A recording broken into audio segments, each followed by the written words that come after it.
10 at 10.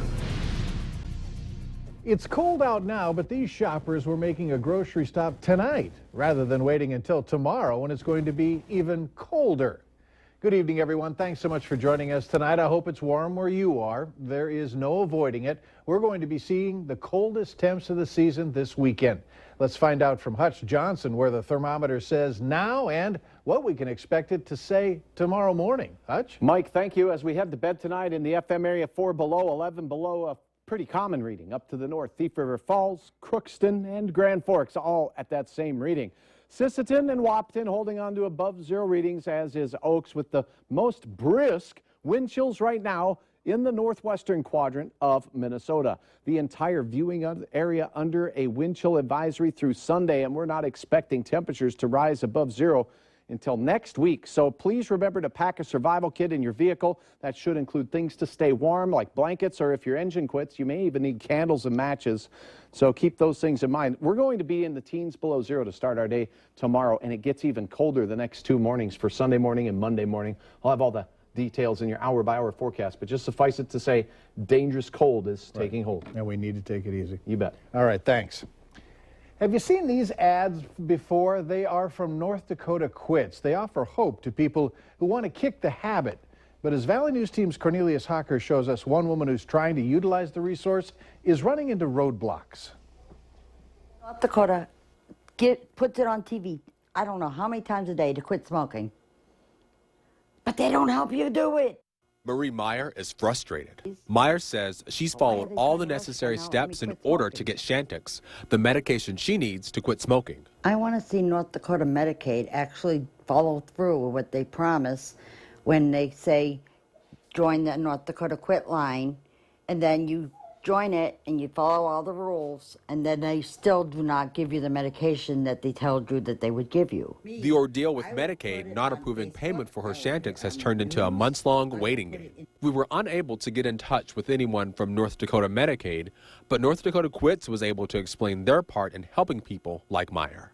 What our role is for Medicaid is they need to enroll with IndyQuits to be able to get their prescriptions, and after that, we send them an enrollment letter.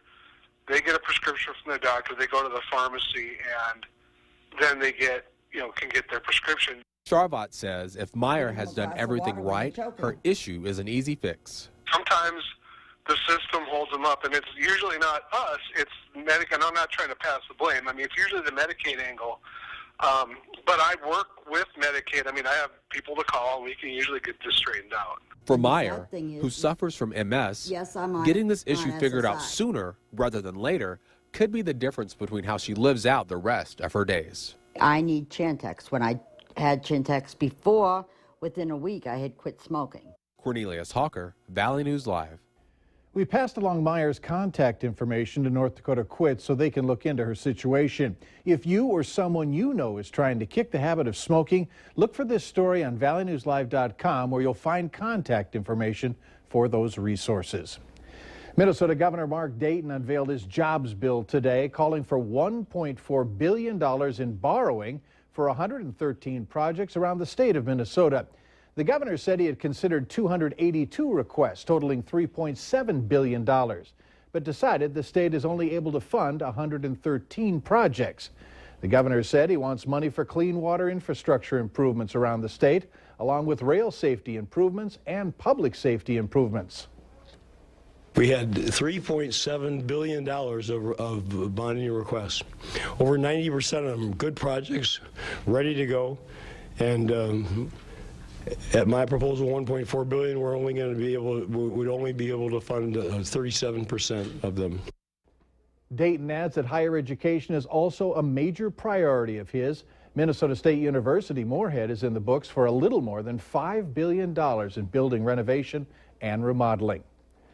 A Minnesota native is among 12 missing after 2 Marine Corps helicopters collided in Hawaii. Family members say that 24-year-old Sergeant Dylan Semolina graduated from Delano High School and had been stationed in Hawaii. Now, there was no immediate word of his fate and the crew member's fate of 2 heavy lift transport helicopters or what caused the collision. A Coast Guard Chief Petty Officer told the Associated Press that the Marine Corps reported the collision just after midnight. Each aircraft had 6 people on board. If you get caught with 1.5 ounces of marijuana or less in Minneapolis, you could face a more strict penalty than what state law requires. 2 Minneapolis city councilmen are hoping to change that. Right now, under state law, if you're busted for possessing 1.5 ounces of marijuana or less, it's classified as a petty misdemeanor, which is non-criminal. You could be fined up to $200. Well, under Minneapolis's ordinance, that same possession charge is classified as a misdemeanor, meaning you could face jail time and a criminal record. The potential fine for that is also $200, something the new proposal is looking to reduce just to $50. If you're going to have a negative permanent mark on your record, it should be because you did something that was seriously injurious to society. And let's just be honest, if somebody gets caught smoking a joint, the only thing that's really injuring is a bag of Fritos. The City Council is expected to take up this issue at its meeting later this month. A year ago, a slide in North Dakota's rig count began. Well, today, there are about 49 active drilling sites. That's the lowest total since August of 2009. Lynn Helms, who heads up the Department of Mineral Resources, says 2 companies have filed for bankruptcies, while 4 or 5 more may reach the end of their financial rope at the end of 2016, if the numbers don't go up.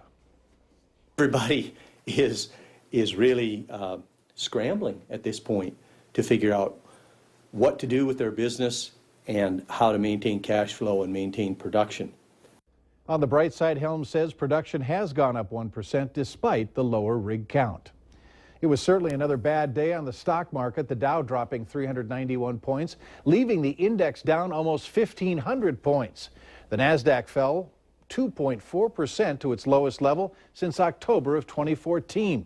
Financial investors say that the main culprits for the market slide is still the Chinese stock market and the plunging price of oil, which fell to below $30 a barrel today. But what also added to the drop today was the announcement of low retail sales. With the market being so volatile, many of you might be concerned about your 401ks. Well, don't be. Financial advisors say that there is no reason to be worried about them. If your retirement is a year or 2 away, you should sit down with that financial advisor to check on your options. Well, the first Valley Women's Expo kicked off today. There's been a lot of excitement from vendors and the people who attended. Motivational speakers, demonstrations, and shopping, just a few of the events that are happening at this year's Expo. Valley News team Giovanna Simic caught up with some women at the Expo and got their reaction about the event.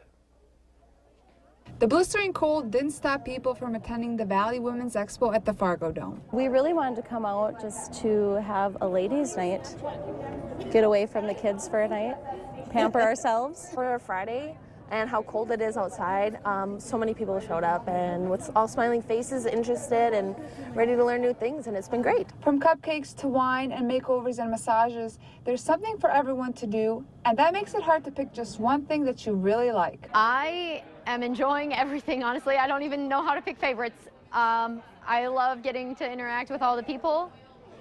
That's probably my favorite. Motivational speakers took the stage to empower women to be strong and confident.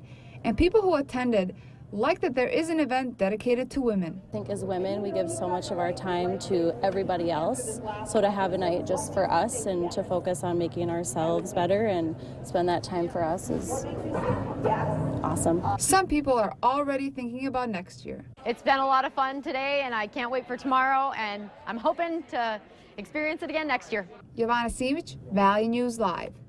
All right, for those of you making plans, it does continue tomorrow. The doors will open from 10 in the morning. They'll stay open until 5 o'clock in the afternoon.